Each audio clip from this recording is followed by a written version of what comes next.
Imaginez-vous vous réveiller sans réveil, sans café, sans Wi-Fi, et pire encore, sans aucune garantie de ne pas devenir le petit déjeuner d'un animal aux dents plus grosses que le loyer de votre appartement. C'était la vie, il y a 5,7 millions et d'années. Une vie si simple que la seule notification de la journée était le craquement d'une brindille derrière vous, l'équivalent préhistorique d'un email vous demandant « on doit parler ». Au fait, avez-vous déjà remarqué que nous, les humains modernes, nous plaignons sans cesse de notre manque de temps? Oh, je n'ai pas le temps d'aller à la salle de sport, je n'ai pas le temps de lire. Mon ami, vous auriez du temps si votre priorité absolue était de ne pas vous faire dévorer par un tigre à dents de sabre. Rien de tel que la peur d'une mort imminente pour vous concentrer, n'est-ce pas? Et puisque vous êtes là à survivre à l'ère numérique, à un clic du chaos des réseaux sociaux, je vous demande une chose. Abonnez-vous à la chaîne et aimez-la. Imaginez, si nos ancêtres ont pu survivre sans savon, vous pouvez survivre en cliquant sur « J'aime ». Ça ne coûte rien et c'est le seul moyen de garantir que lorsqu'on parle de survie préhistorique, vous ne vous sentirez pas aussi perdu qu'un homo habilis, essayant de comprendre le fonctionnement d'une porte tournante. Allons droit au but. Il y a 5,7 millions d'années, la vie ne ressemblait en rien à cette publicité pour la margarine à l'âge des cavernes qu'on voit au cinéma. Pas de feu de camp chaleureux, pas de familles heureuses dégustant des morceaux de viande, succulence. La réalité était plus proche d'une saison de Survivor en mode difficile, mais sans caméra, sans prise en argent et avec un risque très élevé de mourir en buvant de l'eau douteuse. En fait, l'eau douteuse sera une constante ici, car, honnêtement, avant le 21e siècle, boire de l'eau revenait à jouer à la roulette russe avec ses intestins. Vous pensez que votre vie est difficile parce qu'Uber annule votre course? Imaginez vivre dans un monde où non seulement votre Uber n'arrive jamais, mais où le chauffeur est peut-être un crocodile géant et vous êtes le passager dans son estomac. C'était la logistique de l'époque. Les premiers hominidés, à cette époque, n'avaient aucun projet de vie. Ils n'avaient qu'un seul objectif. Ne pas mourir aujourd'hui. La liste des choses à faire était courte et claire. Chasser, cueillir, fuir, dormir, et ainsi de suite. Il n'y avait pas de place pour des réflexions profondes, comme « Est-ce que je fais le bon travail ?» La seule chose qui leur traversait l'esprit était « Ce buisson a-t-il des baies qui me tueront ou des baies qui me nourriront ?» Et soyons honnêtes, aujourd'hui encore, nous ne savons pas si ce que nous achetons au supermarché nous nourrira réellement ou nous donnera juste une gastrite. Passons maintenant à la nourriture. Parlons-en. Le menu préhistorique n'avait rien de glamour. Pas de livraison de pizza, pas de menu numérique avec QR code. Manger était une négociation constante avec la nature. Avec un peu de chance, on trouvait une racine nourrissante. Avec un peu de malchance, on trouvait une racine qui vous ferait exploser l'estomac plus vite que des nouilles mal cuites. De la viande, bien sûr, il y en avait, mais pas de barbecue avec un rumsteak saignant et une bière fraîche. C'était de la viande crue, mâchée avec la même joie qu'on mâche le pain rassis de la semaine précédente. Au fait, le pain rassis est un autre sujet de plaisanterie récurrent. Même aujourd'hui, le pain rassis semble plus solide que les premiers abris humains. En cas de doute, essayez de casser une miche de pain français de 2 jours et de la comparer à une pierre. Spoiler, la pierre perd. Et puisqu'on parle d'abri, il faut tenir compte de l'architecture de l'époque. Aujourd'hui, on passe des mois à choisir le carrelage de sa cuisine, mais à la préhistoire, la conception architecturale était simple. Trouver une grotte sans propriétaire. Car, franchement, se battre contre un ours pour une propriété est une injustice que même un agent immobilier moderne trouverait injuste. Les grottes étaient le Airbnb de l'époque, mais sans les frais supplémentaires et avec le risque de mort inclus. La vie sociale avait aussi ses trésors. Aujourd'hui, on se dispute dans le groupe WhatsApp familial parce que quelqu'un a envoyé de fausses informations politiques. À la préhistoire, La discussion tournait probablement autour de la question de savoir s'il valait la peine de partager la carcasse d'un animal ou si quelqu'un exagérait l'approche « voler mais récupérer » de la chasse. Il n'y avait guère de place pour les longs discours ou les réunions productives. En fait, les réunions de l'époque se limitaient probablement à pointer l'horizon du doigt et à gronder des choses comme « il y a de la nourriture, il y a du danger, il y a de l'eau suspecte ». En parlant d'eau, oui, toujours de l'eau. Car voyez-vous, il n'y avait pas de filtres à argile, pas de bouteilles de purification d'eau portable, et encore moins la mode de la détox citron-gingembre. À l'époque, la détox était naturelle, directement à la source, et se terminait généralement par la mort. On regardait un lac et on se demandait « je me demande s'il est potable ». Et voilà, une génération entière a été naturellement sélectionnée en quelques heures. Aujourd'hui, on se plaint de maux de ventre à cause de sushis mal conservés. À l'époque, les sushis étaient un luxe gastronomique, ironie du sort. Malgré toute cette précarité et ces conditions d'une hostilité absurde, nos ancêtres ont survécu. Et même plus, ils ont suffisamment prospéré pour que vous soyez ici aujourd'hui, assis sur le canapé, à écouter quelqu'un raconter cette histoire au lieu de fuir les lions. C'est presque insultant pour leurs efforts de voir combien nous souffrons aujourd'hui parce que nous ne pouvons pas ouvrir le couvercle d'un bocal d'olive. Et puisque je parle de prospérité, pensons au progrès culturel. Bien sûr, il y a 5,7 millions d'années, il n'y avait pas encore de peinture rupestre, mais il y avait quelque chose de plus important, les ragots. Oui, car la communication de base commençait déjà à émerger. Imaginez les premiers ragots de l'humanité, un grognement par-ci, un mime par-là, et voilà, il était possible de répandre la rumeur selon laquelle le type avait essayé de boire cette eau suspecte et n'était jamais revenu. Ce fut le début de la plus humaine des traditions, raconter la vie des autres. Et voici une autre idée amusante. Si aujourd'hui nous passons des heures à nous demander si la dernière série télévisée a une fin ratée, à l'époque, le grand débat était de savoir si cela valait la peine de tenter de traverser la savane, en sachant que de l'autre côté se trouvait de la nourriture et des prédateurs de la taille de petites voitures. Spoiler, ça n'en valait généralement pas la peine, mais quelqu'un essayait toujours, car le brave téméraire est une figure éternelle de l'humanité. À bien y réfléchir, la vie était une lutte éternelle contre l'improbable, et on ne peut s'empêcher de rire en la comparant à nos drames modernes. Oh, ma connexion Internet a été coupée pendant 5 minutes. Imaginez dire ça à un hominidé qui a passé 3 jours à fuir des hyènes. Il vous regarderait avec une expression du genre « Mais tu es mort !» Et si vous disiez non, il grognerait probablement « Alors arrête de te plaindre !» Il y a 5,7 millions d'années, la survie était un mélange de chance, d'improvisation et d'un estomac solide. Et je ne parle pas au sens figuré. L'estomac devait être vraiment solide. Manger de la viande crue d'animaux fraîchement chassés, se remplir le ventre de fruits douteux, boire cette eau suspecte, tout cela était une épreuve d'endurance. Aujourd'hui, nous avons des émissions de télé-réalité qui mettent des célébrités à l'épreuve des yeux de chèvre. Ils appellent ça du divertissement. Pour leurs ancêtres, c'était juste mardi.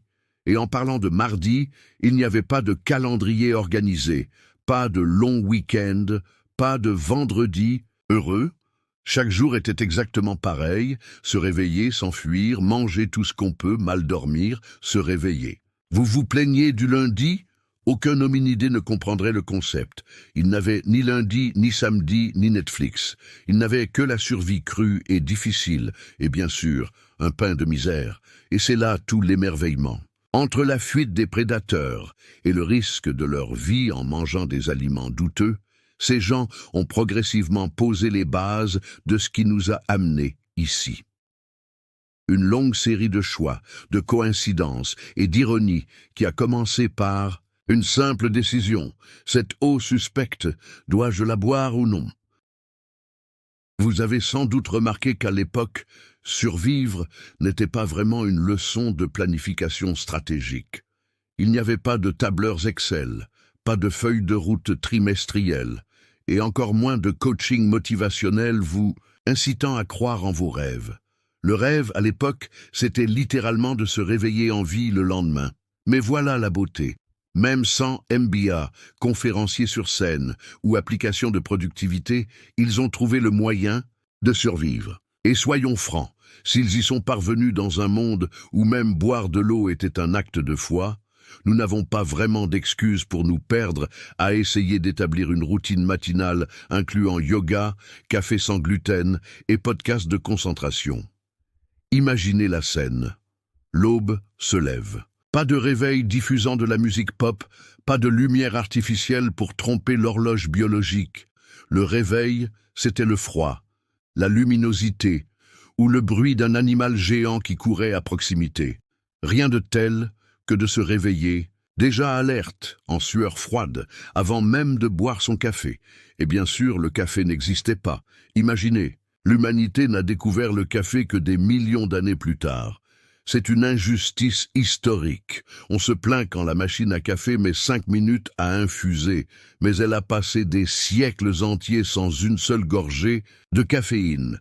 Si la thérapie de couple avait existé à l'époque, la plupart des divorces auraient probablement été causés par un manque de patience matinale sans café. Et même sans café, ils se sont levés. Ils n'avaient pas le choix. Le corps fonctionnait grâce à la peur.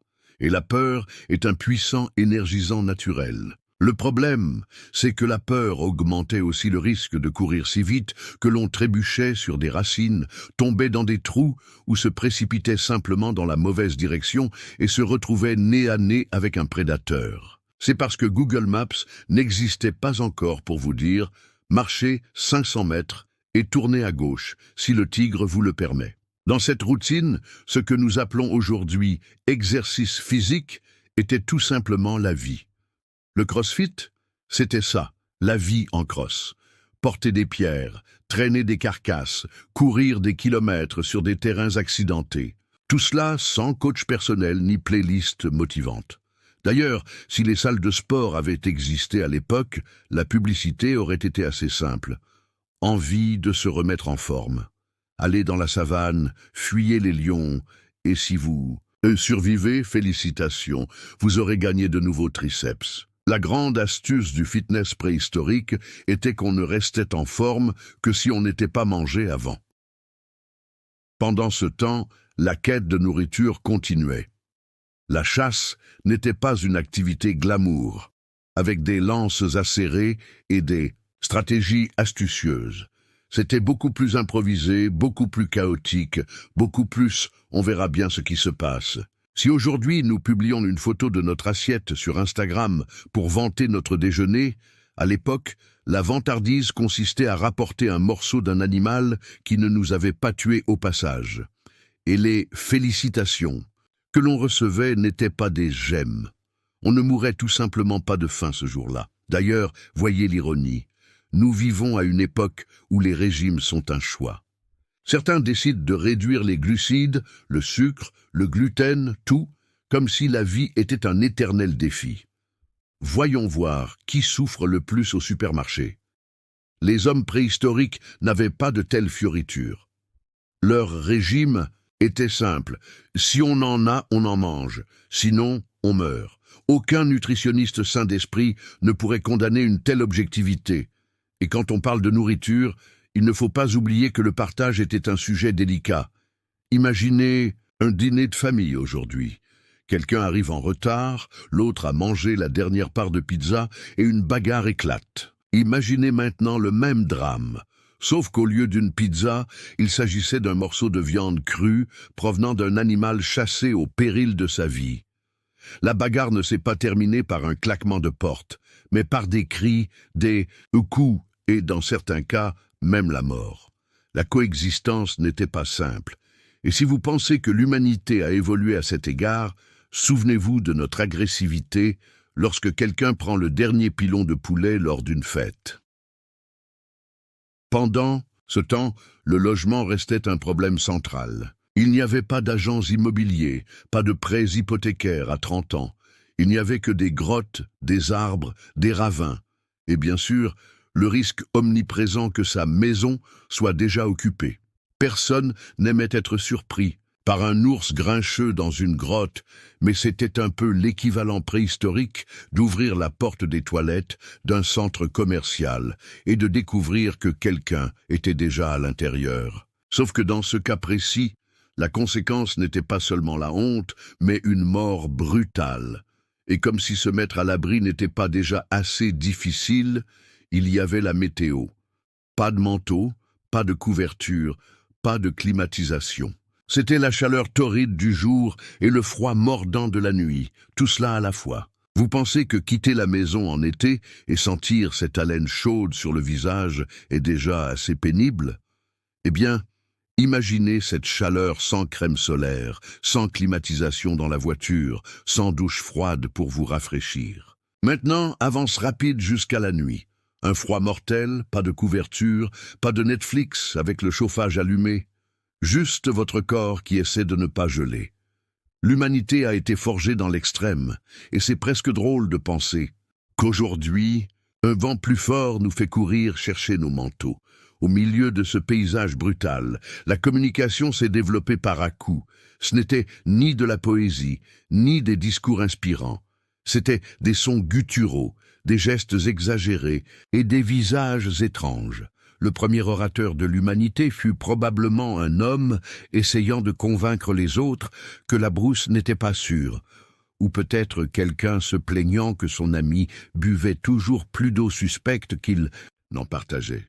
Il est fascinant de constater que même l'aube du langage était faite d'arguments et de plaintes, car se plaindre semble être une capacité humaine innée. Et en parlant de plainte, ce qui demeure, c'est l'ironie. Malgré toutes ces conditions, malgré la misère et le danger constant, ils ont persévéré. Pas de plan B, pas de « je vais tout plaquer et devenir nomade numérique à Bali ». Ils étaient déjà nomades, juste sans Bali. Et chaque jour de survie était une victoire silencieuse, sans like, sans photo, sans récompense. Il s'agissait simplement de survivre. Imaginez maintenant à quel point cette notion du temps était étrange. Pour eux, chaque jour était unique et urgent. Il n'y avait pas d'ordre du jour, pas de « je me vois travailler dans ce domaine dans 5 ans ». L'avenir était littéralement incertain. Et quand je dis incertain, je ne veux pas dire « pourrais-je m'offrir une meilleure voiture ?» Je veux dire « vais-je survivre au coucher du soleil ?» C'était la perspective, ce qui rend la situation encore plus drôle aujourd'hui, quand on panique parce que notre échéance est vendredi. Et d'une certaine manière, entre courir, fuir, manger et essayer de dormir, ils ont posé les bases de ce qui allait devenir la culture. Les histoires, les gestes, les souvenirs de ceux qui ont survécu à une attaque ou ont réussi à trouver un nouveau territoire. Si nous avons aujourd'hui des livres, des films, des séries et des podcasts, c'est parce que quelqu'un, il y a longtemps, a décidé de raconter l'histoire de celui qui a eu la bêtise de boire l'eau suspecte et de devenir une légende locale. La culture commence ainsi, par des blagues sur les erreurs des autres. Et c'est là que réside la clé pour comprendre la magie de la survie humaine. Nous n'avons pas survécu simplement parce que nous étions forts ou rapides. Nous avons survécu parce que nous avons su transformer les tragédies en récits, les erreurs en leçons et les expériences en ragots. À bien y réfléchir, le groupe WhatsApp familial n'est que la version numérisée et bien plus irritante de ce qui existait autour du feu de camp préhistorique. Mais bien sûr, l'intelligence n'était pas toujours utile. Souvent, l'instinct parlait plus fort, et l'instinct pouvait être traître. Aucun manuel de survie ne prépare quelqu'un à décider, en quelques secondes, si cette ombre dans la forêt est le vent ou le prédateur qui anéantira toute sa lignée. Les erreurs étaient coûteuses, et c'est pourquoi, aussi incroyable que cela puisse paraître, nous en sommes là aujourd'hui, parce que ceux qui ont commis des erreurs n'ont pas eu la possibilité d'en commettre à nouveau. L'humanité est le fruit de succès occasionnels, mais aussi des échecs des autres qui ont servi d'avertissement. Et ainsi, de trébuchement en trébuchement, de victoire en victoire, ces gens ont trouvé leur voie. Le monde était chaotique, impitoyable, plein de mauvaises surprises, et pourtant, ils ont résisté. Peut-être parce qu'ils n'avaient pas le choix, Peut-être parce que l'instinct de survie est plus fort que toute logique, mais ils ont résisté, et, à chaque lever de soleil, la lutte recommençait. La vie était fragile, l'avenir improbable, mais ils étaient là. Et parmi nous, s'ils ont pu supporter tout cela sans pain frais, sans café et sans boire une eau douteuse, nous pouvons certes supporter les embouteillages du lundi. S'il y a une chose qui définit le génie de nos ancêtres, ce n'est ni la force, ni l'agilité, ni même la ruse à la chasse. C'est la simple capacité d'improvisation. Imaginez vivre dans un monde où tout peut vous tuer et trouver le temps d'inventer des outils. C'est l'exploit le plus absurde de l'humanité. Nous ne nous contentons pas de survivre, nous devons inventer de nouvelles choses. C'est comme si l'instinct de création était plus fort que l'instinct de conservation. Cet homme meurt de faim, entouré de prédateurs. Et que fait-il? Il ramasse une pierre et se dit « Si je frappe ceci ici contre cela là, je pourrais peut-être couper de la viande. » C'est le genre de raisonnement qui aujourd'hui équivaudrait à celui qui tombe en panne de batterie et qui décide, au lieu de chercher une prise, d'inventer une nouvelle forme d'électricité. La naissance des outils était aussi improvisée que tout le reste de la vie préhistorique. Pas de design minimaliste, pas d'ergonomie étudiée. Il s'agissait essentiellement de casser des pierres jusqu'à ce que l'une d'elles ait une pointe acérée. Se blessait-on au passage? Presque toujours. Mais si ça fonctionnait, c'était devenu une mode, car à l'époque, la survie était la règle. Il n'y avait pas d'influenceur Instagram exhibant la dernière lance, mais s'il y en avait eu une, le tutoriel n'aurait probablement été que des grognements et des plans de caméra mal exécutés, suivis d'une coupure accidentelle à la main. Et, voyez l'ironie, aujourd'hui nous avons des objets ultra complexes, des téléphones portables qui font tout, des ordinateurs qui effectuent des milliards d'opérations par seconde, mais le principe est le même. La différence, c'est qu'aujourd'hui, lorsqu'un outil se casse, on maudissait la marque et on déposait une plainte sur le site web du fabricant. À l'époque préhistorique, lorsqu'un outil se cassait, on maudissait la pierre, on essayait de ne pas perdre ses doigts et on acceptait de devoir désormais chasser avec ses ongles nus. La chasse, en fait, a complètement changé avec l'apparition des premiers outils. Jusque-là, c'était une question de chance et de courage suicidaire. Avec des pierres aiguisées, des piquets et des morceaux d'os improvisés, les chances de rentrer chez soi avec de la nourriture augmentaient légèrement. Mais attention, l'augmenter, même légèrement, signifiait passer d'une probabilité quasi nulle à environ 5%. C'était toujours un mauvais pari. C'était comme jouer à la loterie, en sachant que le prix n'était pas de l'argent, mais simplement ne pas avoir faim ce jour-là. Et comme toujours, la coexistence humaine transformait tout en dispute. Qui fabriquait le meilleur outil? Qui avait la lance la plus tranchante? Qui coupait la viande avec le plus d'habileté?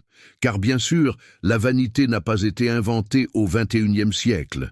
Elle était déjà présente, dans les comparaisons, silencieuse pour savoir qui était le plus efficace. Il est agréable d'imaginer que nos ancêtres vivaient en harmonie, partageant tout.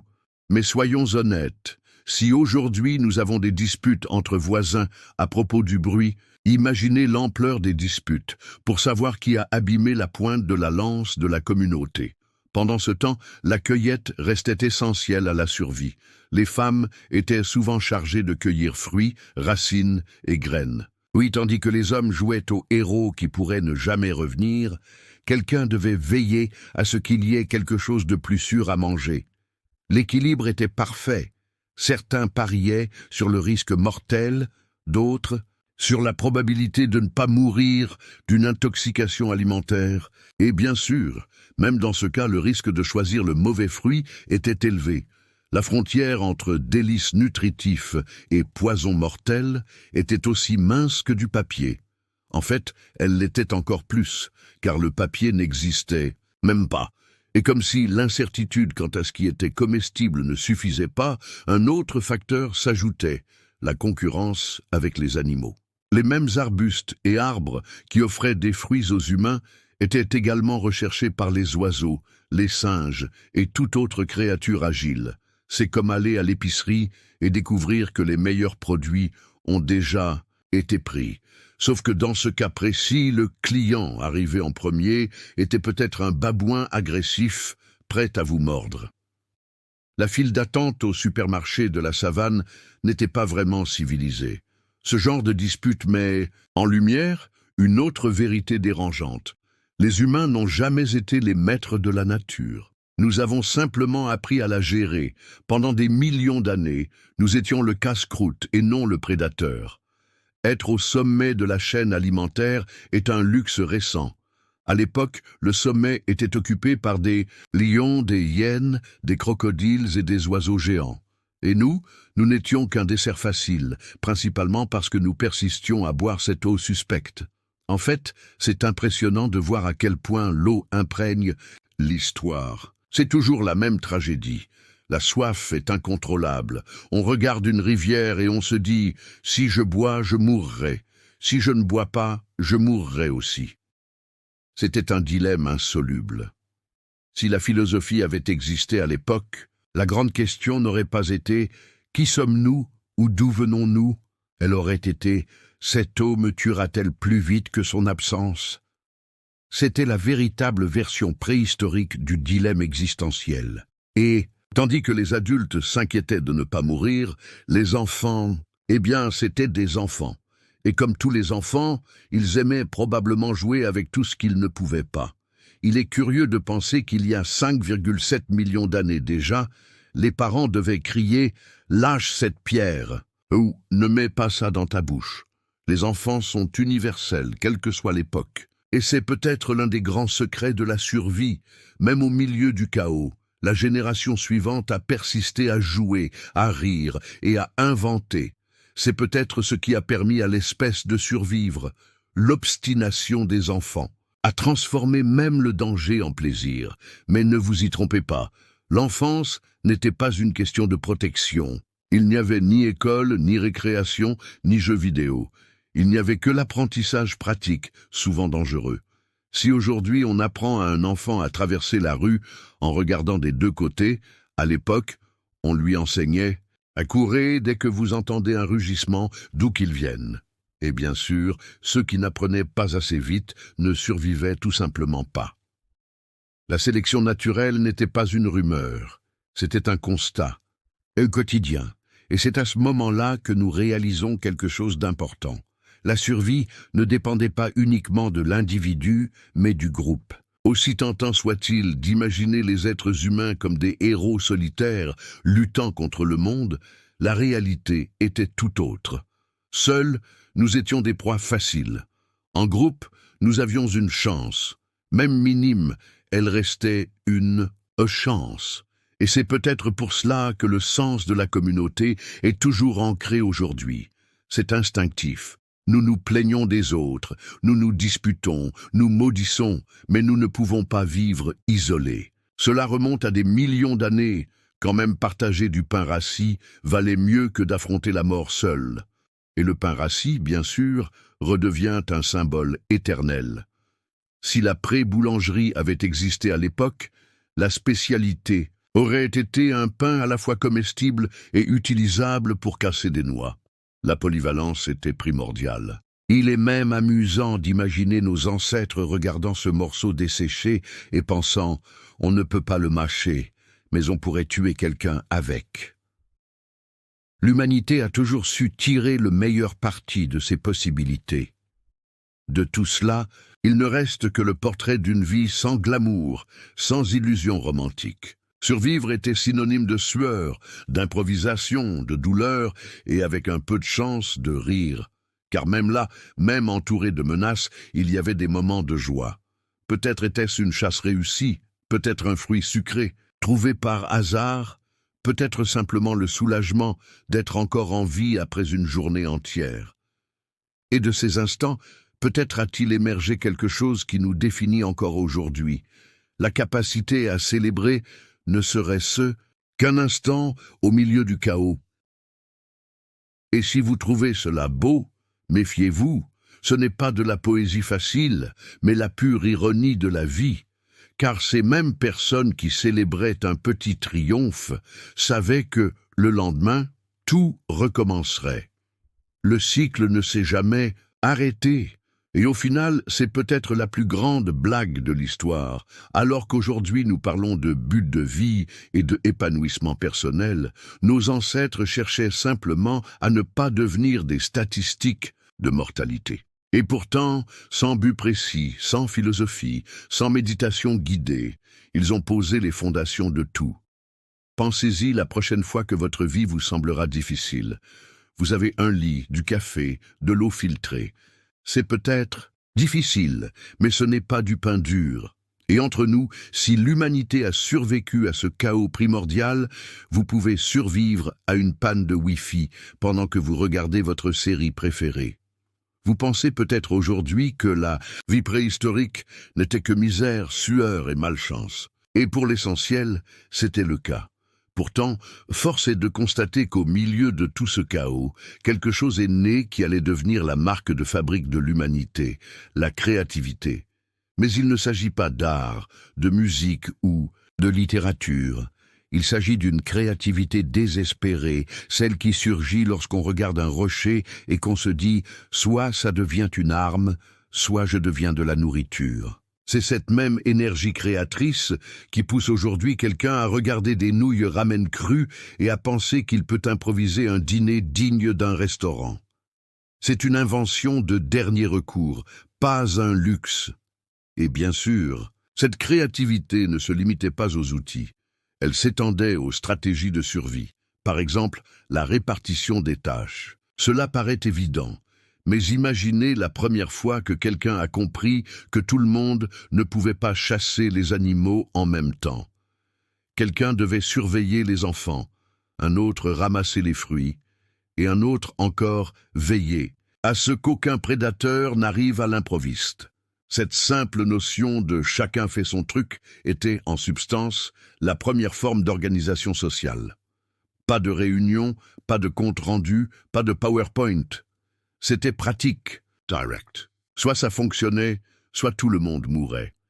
Et soyons francs, il est absurde de penser que les fondements de la société ont commencé par cette improvisation. Aujourd'hui, nous créons des départements, des postes, des organigrammes. Nous avons des managers, des coordinateurs et des réunions interminables pour harmoniser les tâches. À l'époque, l'harmonisation était simple. Si vous ne faites pas votre part, tout le groupe est dévoré.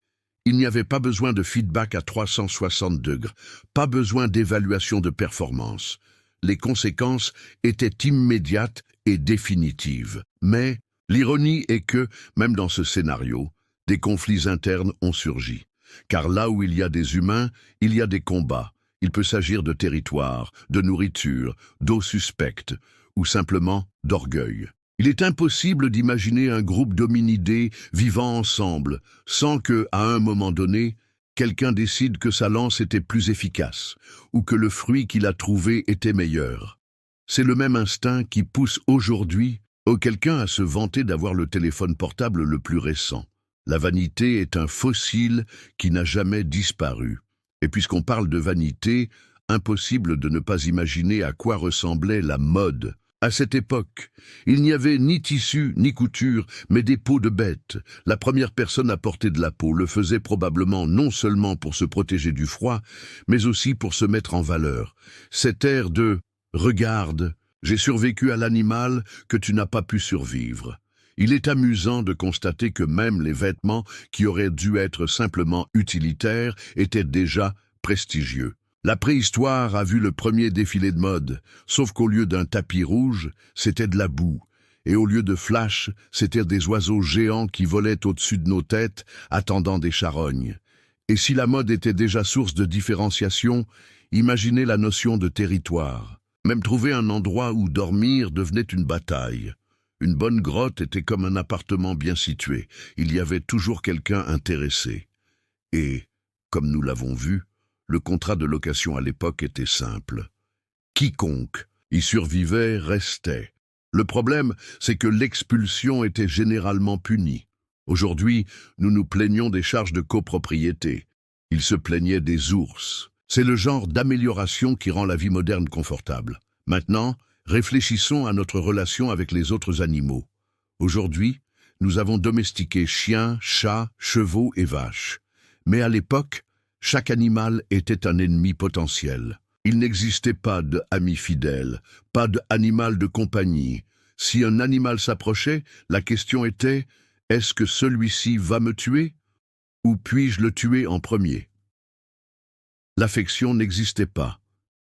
Et pourtant, la coexistence était inévitable.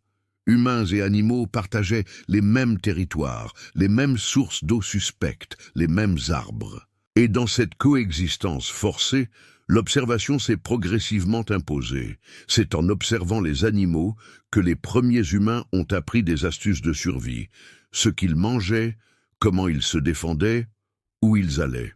La nature était à la fois ennemie et maîtresse, et bien sûr, la leçon arrivait parfois trop tard. Nombre de ces leçons apprises ont été payées de vies perdues. Quelqu'un goûtait un fruit ignoré par un oiseau et découvrait, trop tard, que l'oiseau avait une raison de l'ignorer. Un autre essayait de boire l'eau de l'étang où tous les animaux se tenaient à distance et apprenait, au pire, ce que signifiait « eau suspecte ». Le savoir était transmis par la méthode la plus cruelle qui soit, essai, erreur et mort. Et il est presque choquant de penser qu'aujourd'hui, nous avons des tutoriels YouTube pour tout, alors qu'eux ont risqué toute leur lignée juste pour savoir si une plante était comestible. Mais même au milieu de tout cela, il y eut des moments de génie. Le premier feu de joie, par exemple. La découverte du feu fut l'un des plus grands tournants de l'humanité. Et encore une fois, ce n'était pas prévu. C'était le fruit du hasard, d'un accident, d'une improvisation. Quelqu'un a probablement vu la foudre frapper un arbre et s'est dit « c'est dangereux mais peut-être utile ».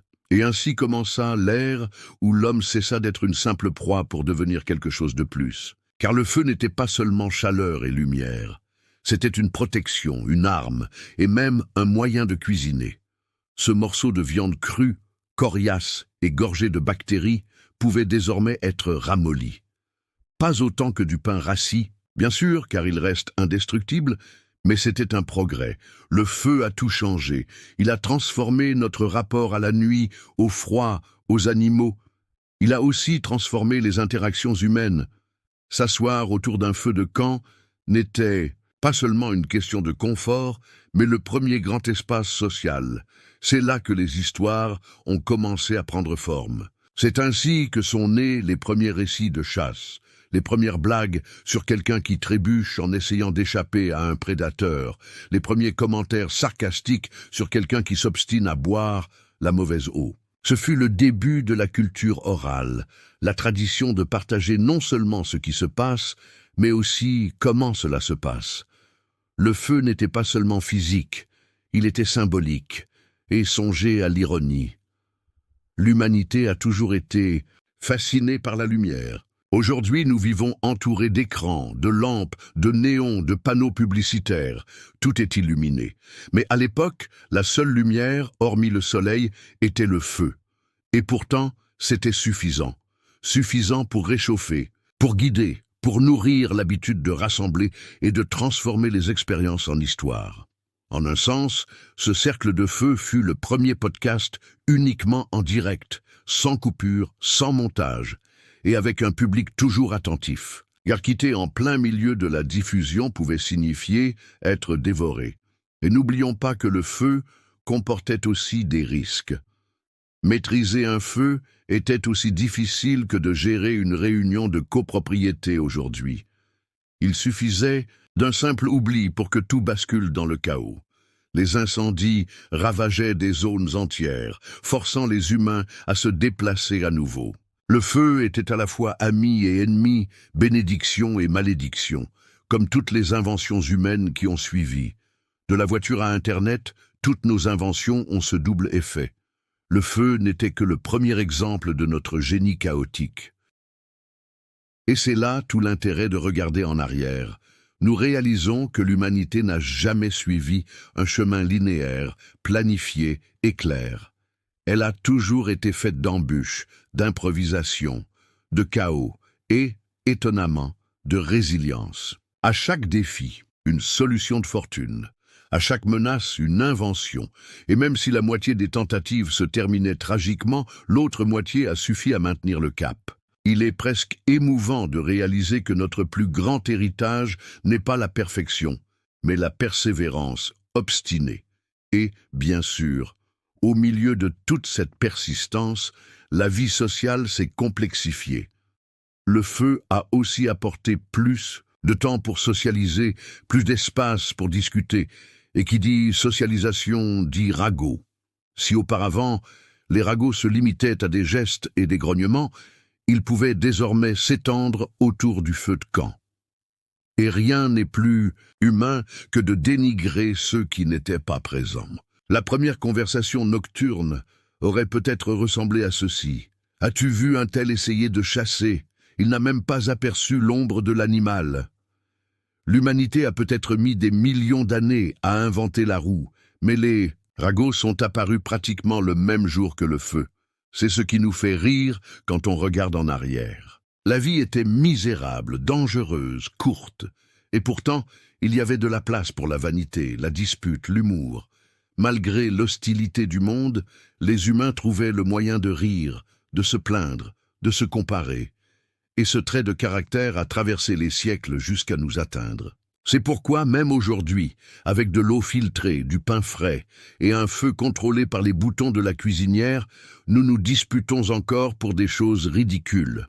Car, au fond, nous sommes les mêmes qu'il y a 5,7 millions d'années, avec plus de technologie et moins de raisons de se plaindre. Le feu avait donné à l'humanité une nouvelle arme, un nouvel espoir, mais aussi un nouveau problème, l'ennui. Avant le feu, il n'y avait pas beaucoup de temps libre pour réfléchir. La journée entière était consacrée à courir, chasser, mâcher du pain rassis et boire une eau douteuse. Mais avec la flamme illuminant la nuit, il y eut soudain des heures où il n'était plus nécessaire de fuir ou de somnoler dans la peur. Et quand les humains ont du temps, ils font inévitablement deux choses: inventer des absurdités et se battre. C'est peut-être là l'héritage le plus pur de l'espèce. Imaginez la scène, le groupe rassemblé autour du feu de camp, le ventre plus ou moins plein, aucun prédateur en vue.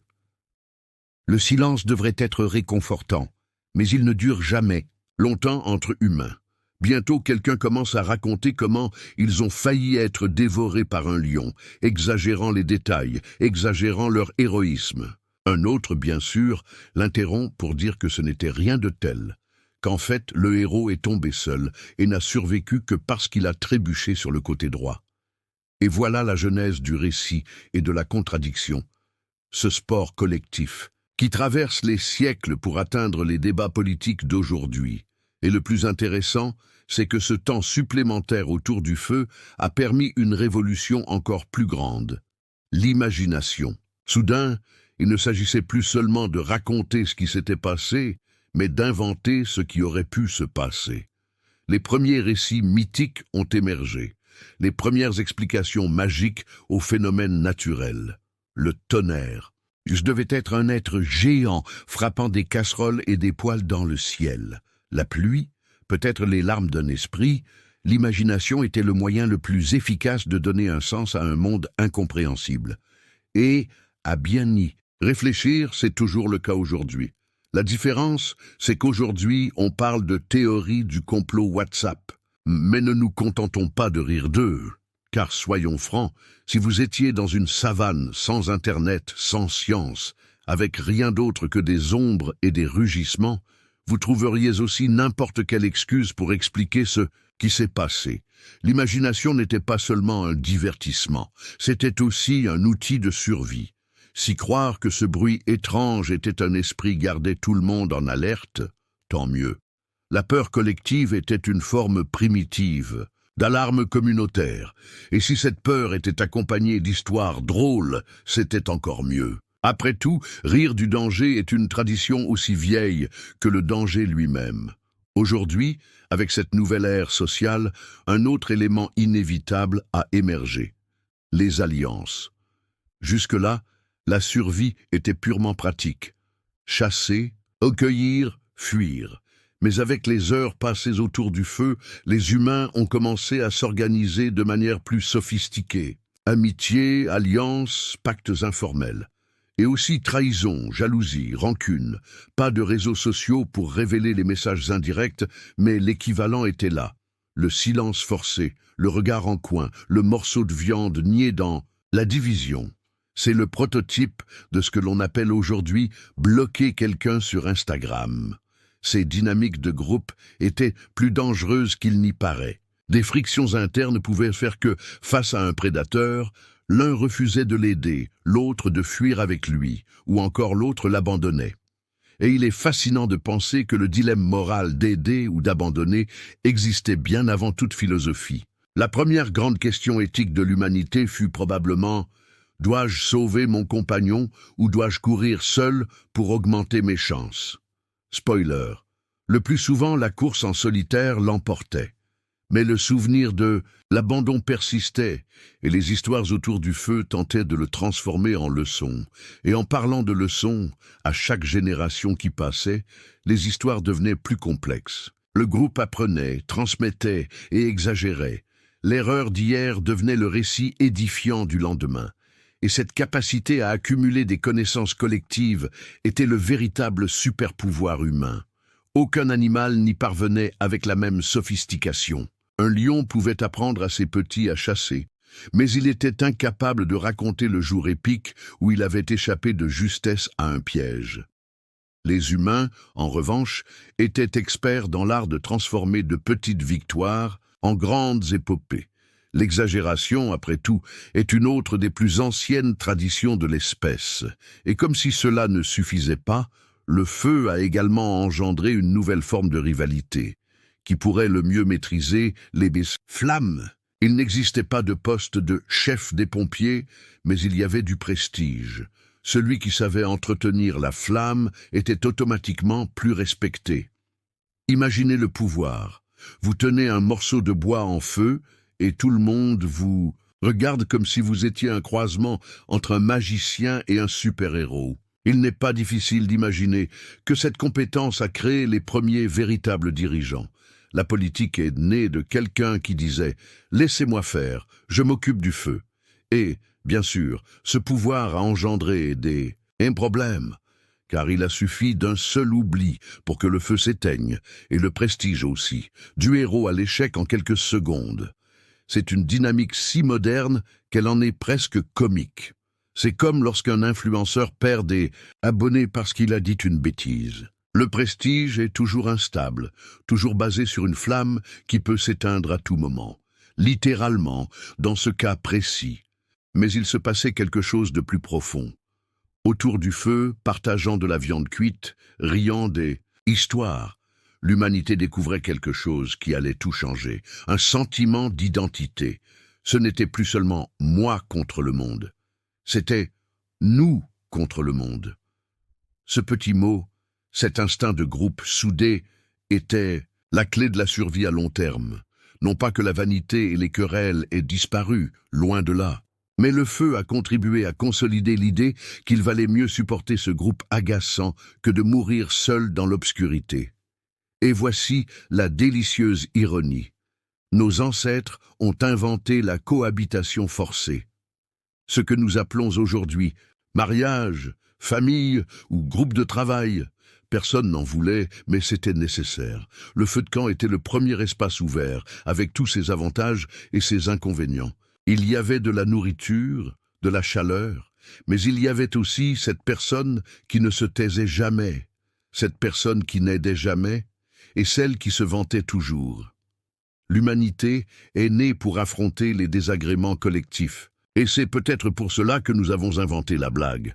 Le rire était le seul moyen d'y faire face. Et bien sûr, il y avait aussi des catastrophes collectives. Le feu pouvait attirer les prédateurs, l'odeur de la viande cuite pouvait attirer l'attention des animaux affamés. La fumée elle-même pouvait trahir la localisation du groupe. Autrement dit, chaque avancée comportait de nouveaux risques. C'est l'essence même de l'humanité. Chaque fois que nous inventons quelque chose pour résoudre un problème, nous en créons deux de plus en prime. La roue a résolu la mobilité, mais a engendré des accidents. Internet a résolu la communication, mais a apporté des fausses nouvelles. Le feu a résolu le froid, mais a engendré des incendies. Rien n'est gratuit. Pourtant, il n'y avait pas de retour en arrière possible. Après avoir senti la chaleur du feu, plus personne ne voulait dormir dans le noir complet. Après avoir goûté à la viande cuite, plus personne ne voulait mâcher des fibres crues. Le feu devint indispensable. L'humanité était désormais prisonnière de sa propre invention, otage de son propre succès.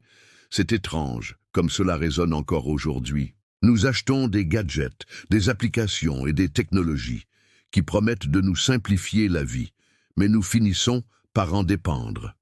Nous sommes une espèce condamnée à créer nos propres chaînes brillantes. Et au milieu de cette progression hasardeuse, la vie continuait. La journée était toujours agitée, la nuit toujours tendue, le pain toujours dur et l'eau toujours suspecte. Mais il y avait quelque chose de nouveau, l'espoir. Le feu donnait le sentiment qu'il était peut-être possible non seulement de survivre, mais de vivre un peu mieux. Une étincelle de contrôle sur un monde chaotique. Et ce sentiment, si faible, si fragile, suffisait à entretenir le cycle. C'est drôle de penser que tout a commencé ainsi. Quelqu'un a trébuché, des étincelles ont jailli et boum, l'humanité a été transformée à jamais. Il n'y a eu ni annonce, ni fanfare, ni manuel, juste de l'improvisation, de la chance et de la curiosité. Et cela résume toute l'histoire de notre espèce. Nous ne sommes ni les plus forts, ni les plus rapides, ni les plus résilients. Nous sommes juste les plus obstinés à transformer les accidents en innovation, les malheurs en plaisanterie et les radins en symboles de résilience. Si le feu donnait à l'humanité l'illusion d'un certain contrôle, la réalité nous rappelait chaque jour que ce contrôle était aussi fragile qu'une flamme dans une nuit venteuse. Aussi tentant fut-il de croire que tout était désormais résolu, il suffisait d'un prédateur plus grand, d'une sécheresse plus longue ou d'une eau encore plus suspecte pour mettre fin à la fête. Et c'est précisément dans ce flux et reflux entre avancées et catastrophes qu'est née l'idée du mouvement. Les groupes ont compris que rester au même endroit était pratiquement une condamnation à mort. Si la nourriture venait à manquer, si le climat changeait, si les animaux devenaient agressifs, la solution était simple, se lever et se déplacer. Ainsi, le nomadisme n'était pas un choix philosophique, mais une misérable nécessité. Imaginez la scène. Vous passez des journées à perfectionner votre feu, trouvez une grotte relativement confortable, apprenez peut-être même à cuisiner la viande de manière moins indigeste, et, juste au moment où vous pensez que la vie reprend son cours, vous réalisez que les animaux du coin ont disparu, que l'eau est devenue encore plus suspecte et que le froid nocturne est insupportable. C'est comme louer un appartement et 2 mois plus tard, découvrir qu'un chantier bruyant a ouvert en face et que votre voisin du dessus joue du tambour à 3 heures du matin. Sauf que, dans leur cas, le désagrément était de mourir de faim ou de devenir la proie des lions. Ainsi, avant même que les noms de rues ne soient donnés, l'humanité avait déjà inventé la relocalisation forcée. Ce mouvement constant a tout façonné. Marcher n'était ni un loisir, ni un simple sentier nature du week-end.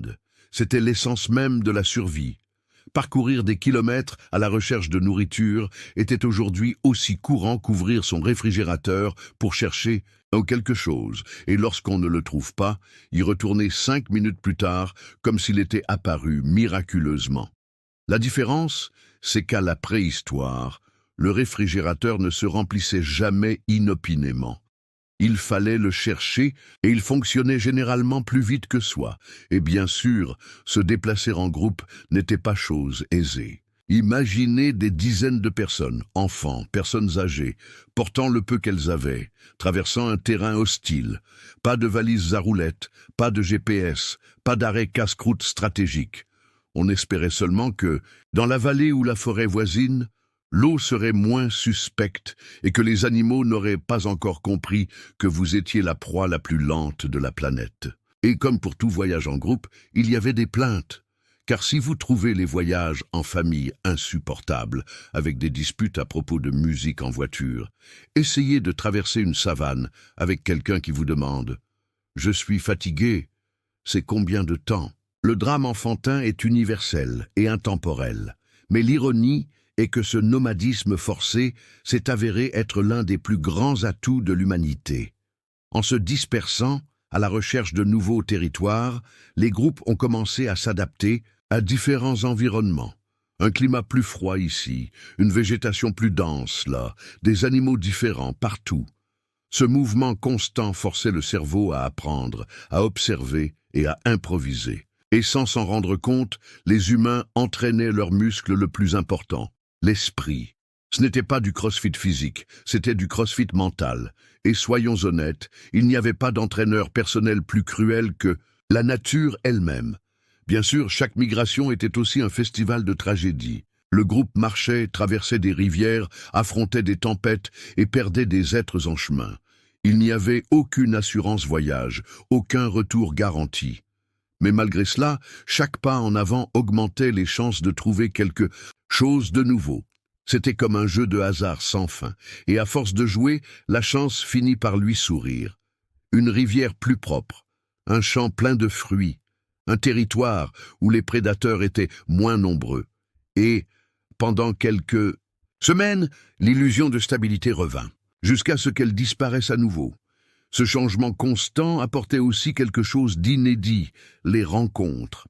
Car les groupes ne vivaient pas seuls sur la planète. D'autres familles, d'autres groupes, d'autres proto-humains erraient aussi à la recherche de territoires.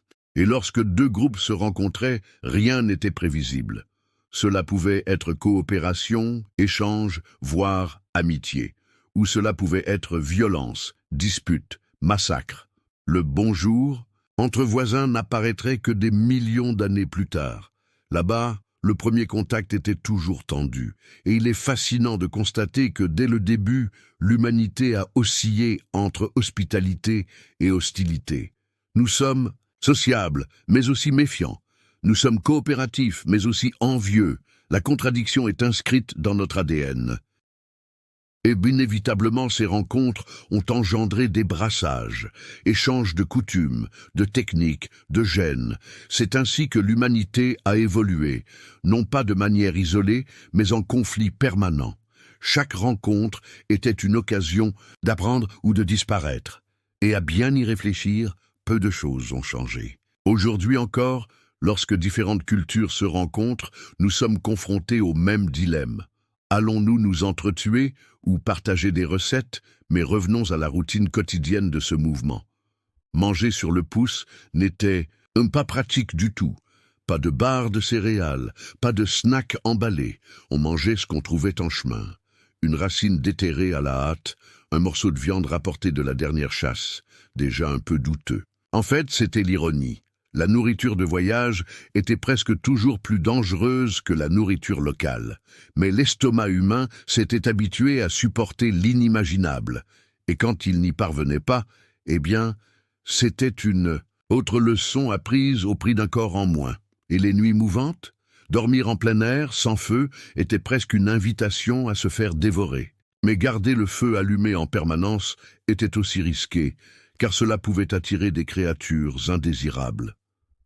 Le groupe vivait donc dans cet éternel dilemme, dormir dans le noir et risquer sa vie, ou dormir à la lumière et risquer sa vie. C'était un jeu sans issue, où la seule règle était d'essayer de survivre jusqu'au lendemain.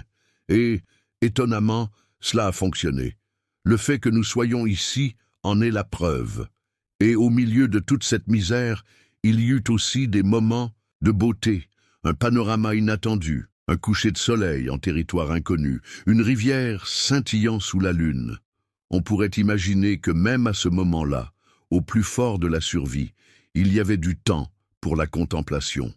Car sans cela, nous n'aurions guère développé le goût de l'art, de l'esthétique, de la beauté. L'œil humain a toujours recherché plus que la simple nourriture. Il y a toujours eu de la place pour un commentaire vain du genre « Regardez comme c'est beau ». Et c'est peut-être là le plus grand luxe, trouver la beauté même au milieu de la tragédie. Il est ironique de penser que, dans ce mouvement constant, l'humanité ouvrait la voie à l'avenir de la civilisation. Chaque pas erratique, chaque choix improvisé, chaque risque pris, tout cela a façonné la carte de demain. Il n'y avait ni boussole, ni destination, mais il y avait de la persévérance, et c'est cette persévérance qui nous a menés jusqu'ici. Il est presque ridicule de comparer cela à nos voyages modernes, où nous nous plaignons du retard de l'avion ou de l'absence de Wi-Fi à l'hôtel. Nos ancêtres voyageaient avec la menace quotidienne de la mort, et pourtant, ils continuaient d'avancer. Le véritable héritage qu'ils nous ont laissé est peut-être celui-ci, l'incapacité à rester immobile. Et tandis que le monde les forçait à bouger, ils en ont appris davantage sur eux-mêmes. Ils ont découvert qu'ensemble, ils étaient plus forts, que partager les tâches faisait la différence, que raconter des histoires contribuait à maintenir la cohésion. Ils ont découvert que le rire était plus puissant que les pleurs, que se moquer de la tragédie allégeait le fardeau. Et c'est pourquoi, aujourd'hui encore, la blague reste l'arme privilégiée contre le désespoir. Au final, le nomadisme était moins un choix qu'une condamnation. Mais, paradoxalement, c'est lui qui a propagé l'humanité à travers le monde. C'est lui qui a permis à des groupes de trouver de nouvelles ressources, de nouvelles idées, de nouveaux modes de vie. C'est lui qui nous a obligés à nous adapter. Et il est presque comique de constater que, alors qu'il traversait les continents à pied, nous nous plaignons aujourd'hui de marcher 10 minutes pour aller au marché. C'est le contraste parfait entre hier et aujourd'hui, entre la lutte pour la survie et la lutte pour le confort. Et à chaque pas de ce voyage, sans fin, la même réalité persistait. Le pain restait rassis, l'eau suspecte et la vie improbable. Pourtant, il continuait, car s'arrêter n'était jamais une option. Si marcher sans arrêt était déjà une punition, rencontrer d'autres groupes en chemin transformait la situation en une sorte de télé-réalité de survie. Parfois, cela débouchait sur un partenariat, parfois sur des bagarres, et presque toujours sur des ennuis. Après tout, lorsque deux groupes affamés et fatigués, transportant de la viande à moitié avariée, se heurtaient dans une clairière, la première réaction était rarement une chaleureuse accolade. La chose la plus proche d'une salutation amicale était de ne pas se jeter immédiatement une pierre à la tête. Et, honnêtement, c'était ça, le progrès. Ces rencontres forcées sont probablement à l'origine de ce que nous appelons aujourd'hui la diplomatie. Sauf qu'au lieu de longs discours, de traités et de champagne, les négociations se faisaient à coups de grognements, de gestes et, en cas d'échec, de coups à la tête. L'art de la persuasion est né là, improvisé, car il fallait bien répondre à l'éternelle question « Allons-nous partager ce fruit ou nous battre jusqu'à la mort ?» Et le plus curieux est de constater que la réponse, même après des millions d'années, reste la même. Il suffit de regarder n'importe quelle réunion de copropriété, et si ces rencontres ont généré des tensions, elles ont aussi créé une opportunité inattendue, l'échange de connaissances. Imaginez un groupe découvrant comment utiliser les os pour mieux découper, croisant un autre groupe apprenant à conserver la viande plus longtemps. De la rencontre de ces idées est née une petite révolution. Il est ironique de penser qu'une grande partie de notre évolution est née non pas d'un génie solitaire, mais du hasard collectif, d'une rencontre tumultueuse entre des groupes cherchant à ne pas s'entretuer. Après tout, l'innovation a toujours été un accident social. Bien sûr, toutes les rencontres ne se terminaient pas bien. Nombre d'entre elles se terminaient par des effusions de sang, des conflits territoriaux et des vengeances qui se répercutaient de génération en génération. C'est ainsi que naquit le premier concept de frontière. Il n'y avait ni clôture, ni mur, ni panneau de propriété privée. Seul subsistait le souvenir que, si vous traversiez cette colline, quelqu'un vous frapperait probablement au crâne avec une pierre. C'était le GPS le plus simple du monde. N'allez pas par là, car quelqu'un est mort la veille. Et dans ce contexte, la notion de territoire a commencé à s'imposer. L'humanité a compris que certains endroits étaient plus beaux que d'autres. La grotte qui n'était pas inondée, la clairière où passaient fréquemment les animaux, la rivière dont, miraculeusement, l'eau était légèrement moins suspecte. Ces lieux ont pris de la valeur.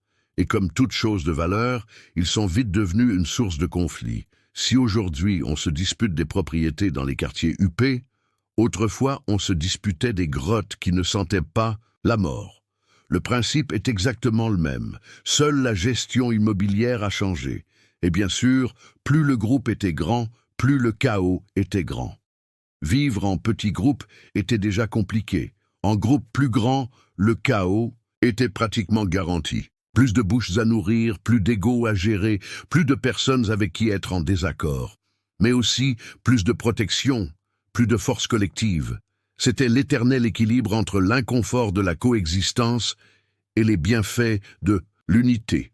Le dilemme de chaque barbecue familial était déjà là.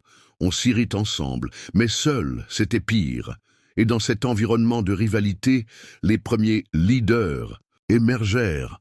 Il n'y eut ni élection ni discours, mais le prestige.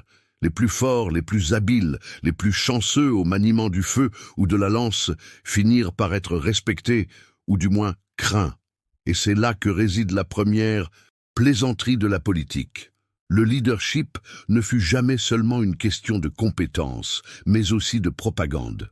Celui qui racontait la meilleure histoire de sa chasse, qui exagérait le plus l'héroïsme, gagnait en prestige. Autrement dit, la rhétorique existait avant même que le langage n'existe. Le mensonge est donc l'un des arts les plus anciens de l'humanité. Mais le plus fascinant est de constater qu'avec le leadership est apparue la méfiance. Car s'il y avait un leader, il y avait toujours quelqu'un prêt à murmurer autour du feu que ce leader n'était pas si bon. L'opposition est aussi vieille que le pouvoir. Il n'en existe aucune trace fossile, mais on peut facilement l'imaginer. Le premier opposant était probablement quelqu'un qui se plaignait que son patron mangeait trop de viande. La politique est née d'une plainte à table.e, comme toujours. La coexistence comique avait ses exagérations. Imaginez partager de la nourriture entre 30 personnes affamées. Évidemment, il y aurait une bagarre. Évidemment, quelqu'un se plaindrait d'avoir eu la plus petite part. Et évidemment, cette plainte deviendrait une blague. Et la blague deviendrait une histoire répétée. Et l'histoire deviendrait une tradition. L'humour était le ciment qui maintenait ces groupes, même lorsque tout semblait aller mal. Et si vous pensez que c'est une exagération, rappelez-vous qu'aujourd'hui encore, nous utilisons des blagues pour survivre aux réunions de travail.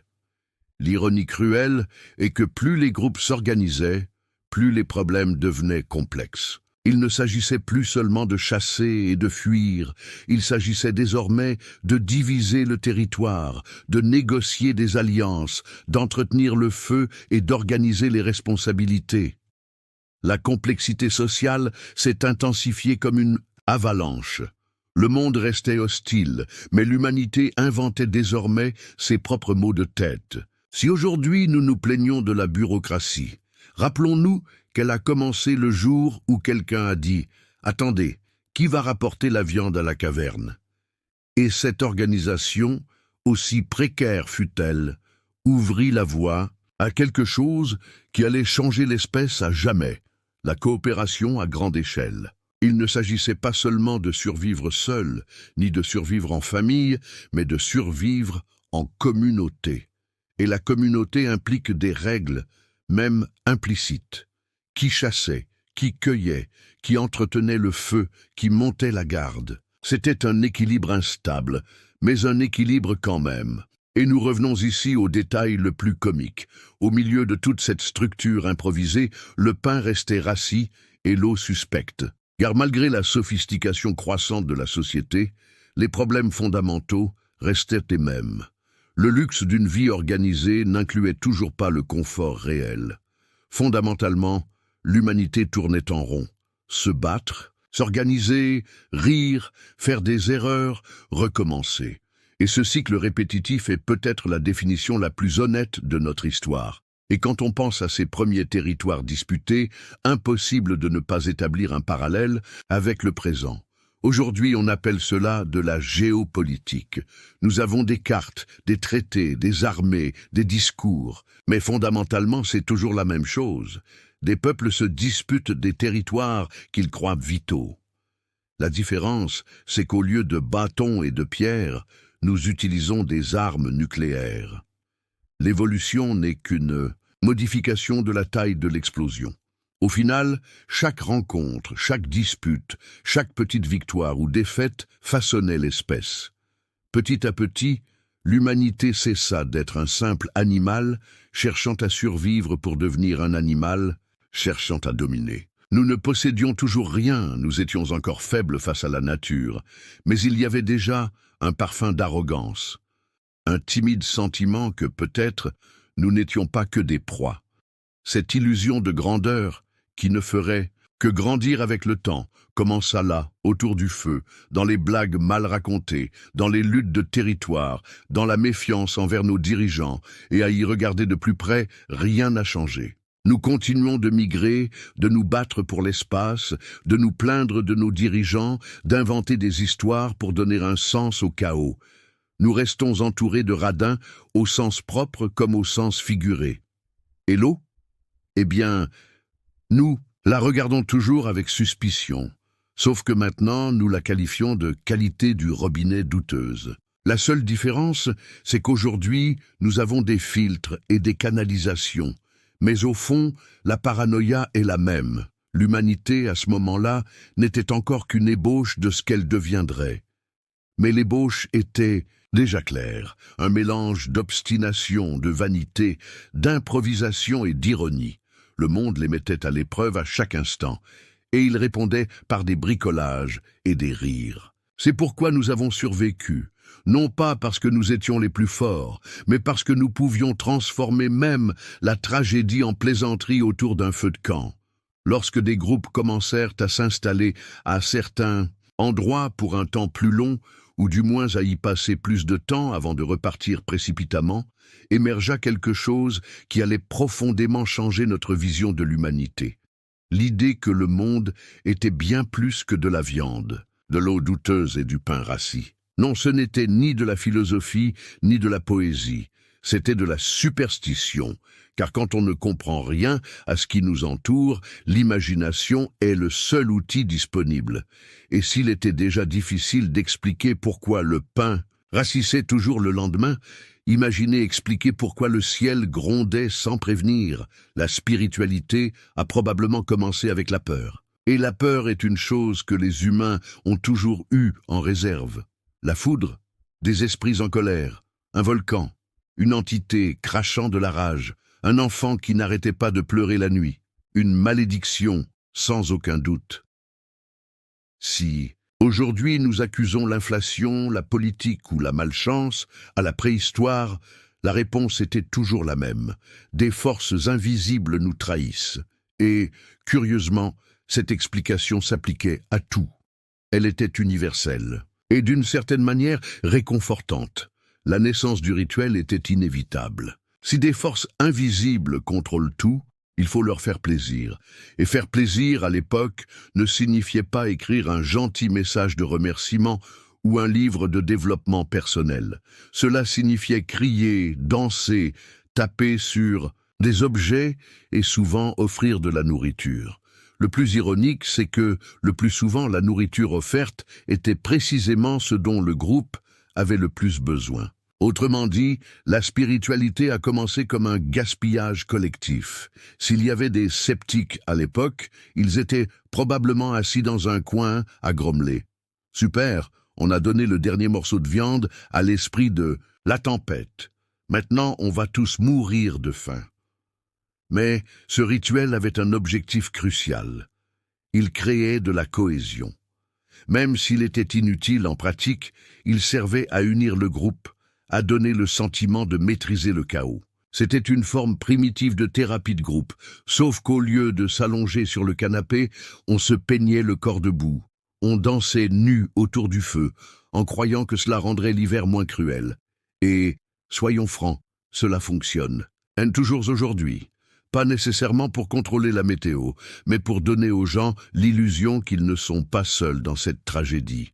Et, comme toujours, les exagérations ont vite surgi. Un cri par-ci, une danse par-là, et soudain quelqu'un a découvert qu'il entretenait un lien particulier avec les esprits. Le premier chef spirituel de l'humanité était probablement un homme plus charismatique et moins gêné de sauter autour du feu de camp. Et voilà, le groupe a suivi. Car, soyons honnêtes, entouré de prédateurs, de froid, de faim et d'eau douteuse, quiconque semble avoir une réponse suffit à gagner en prestige. Ainsi sont nés les premiers chamans, chefs religieux, guérisseurs, ou dans le langage moderne, influenceurs religieux. Et comme tout bon poste de pouvoir, les avantages ne tardèrent pas à arriver. Le chaman bénéficiait de plus de respect, de plus de nourriture, de plus d'attention.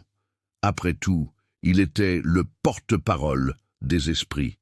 Et si vous trouvez cela absurde, pensez au nombre de personnes qui croient aujourd'hui aux chaînes de messages WhatsApp promettant bonne chance si on les partage.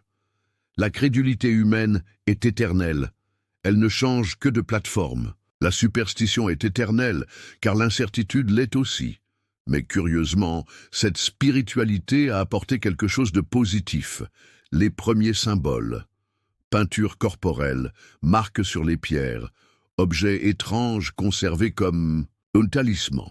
Ce n'étaient pas de simples gestes aléatoires, c'étaient des tentatives de donner forme à l'invisible. Et cela, sans le vouloir, a semé la graine de l'art. Il est amusant de penser que la Joconde, d'une certaine manière, a commencé par un dessin au fusain sur pierre représentant un esprit de la pluie. L'art est né de la peur, et non de la beauté. Et d'une fois de plus, le rassemblement au coin du feu occupa le devant de la scène. Les histoires n'étaient plus de simples plaisanteries sur des personnes tombées par hasard sur quelque chose en chassant, mais des récits d'esprit, de pouvoirs supérieurs, d'explications fantastiques. Le conte naquit là, empreint de peur et d'exagération, et sans s'en rendre compte, l'humanité inventa sa première forme de propagande. Car rien n'est plus efficace que de raconter une bonne histoire pour convaincre quelqu'un de vous croire. Et si les rituels servaient à contrôler l'invisible, ils servaient aussi à faire face à l'inévitable, la mort. Car oui, aussi commune, et même attendue fut-elle, la mort a toujours été un mystère. Que se passe-t-il ensuite? Personne ne le sait. Et quand on ne sait pas, quelqu'un invente. Les premiers rituels funéraires sont nés de là. Enterrer les morts, garder des objets près d'eux, peut-être même peindre les corps. Tout cela était une façon de faire face à l'insupportable, le sentiment de la faim. Et, comme toujours, les êtres humains ont transformé la tragédie en cérémonie. Et voici l'ironie.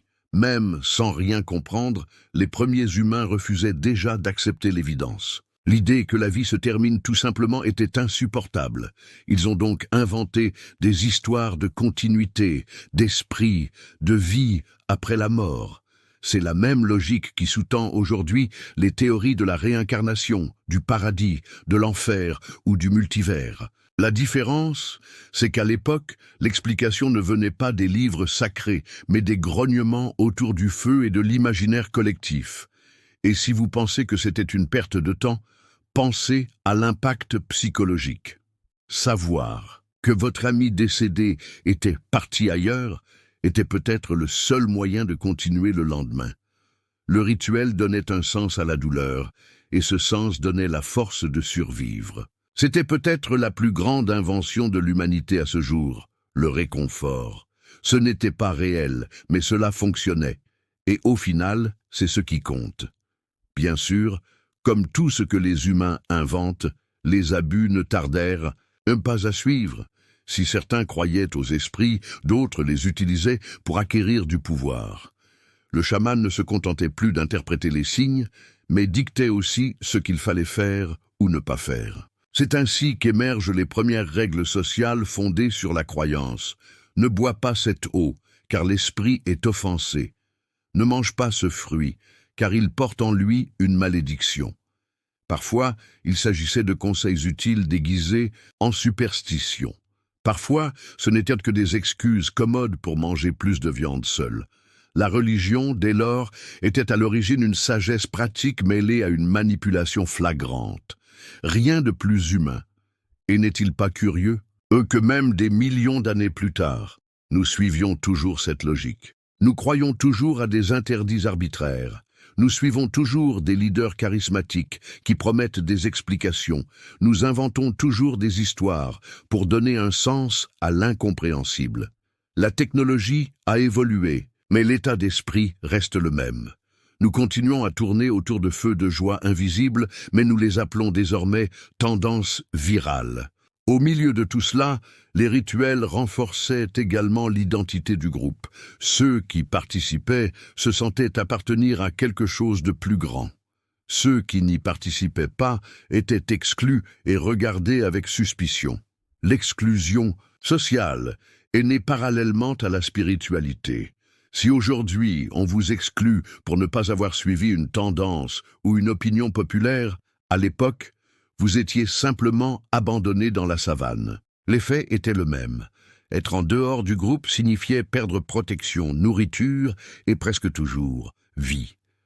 La première culture de l'annulation était littérale. Et bien sûr, il y a eu aussi des moments de pure comédie. Imaginez des dizaines de personnes dansant, criant, couvertes de boue, persuadées que cela changerait l'atmosphère.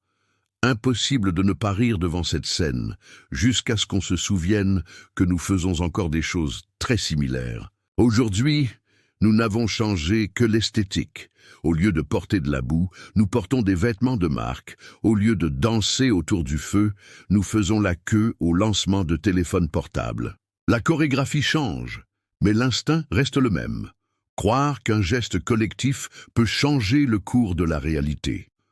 L'ironie suprême est que ces rituels, pratiquement inutiles, étaient responsables du maintien de la cohésion du groupe, de la création d'une identité, de la création d'une culture et de l'alimentation de l'imagination. Ils étaient, d'une certaine manière, plus importants que n'importe quel outil ou technique de chasse. Car ce qui maintenait véritablement l'humanité en vie, ce n'était pas seulement la viande rôtie ou l'eau plus propre.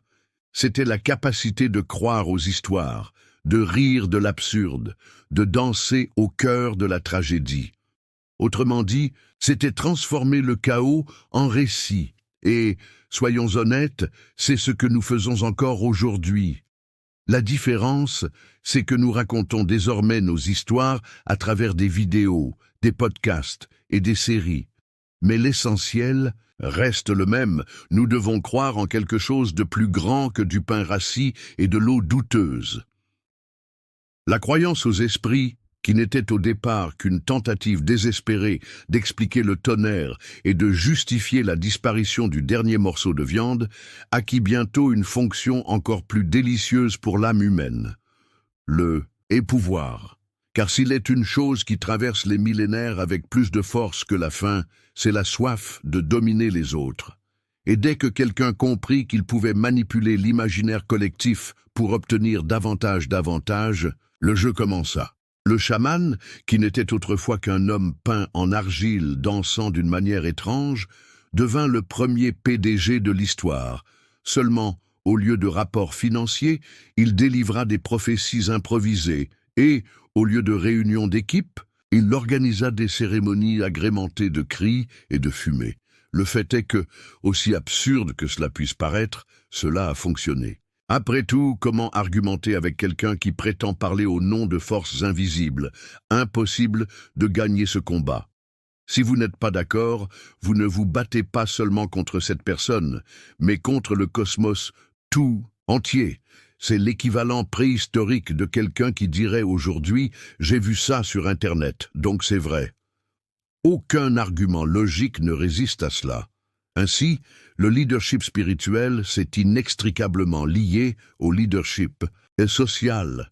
Celui qui contrôlait les histoires contrôlait le groupe, et celui qui contrôlait le groupe contrôlait la nourriture. Et c'est là que réside la plus ancienne hiérarchie du monde, de la peur au mythe, du mythe au statut, du statut au morceau de roast-beef supplémentaire.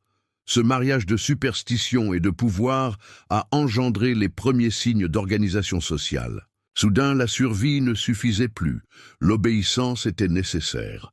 Les règles, autrefois instinctives, ont acquis des justifications surnaturelles. Ne buvez pas cette eau, ne mangez pas ce fruit, ne sortez pas seul la nuit.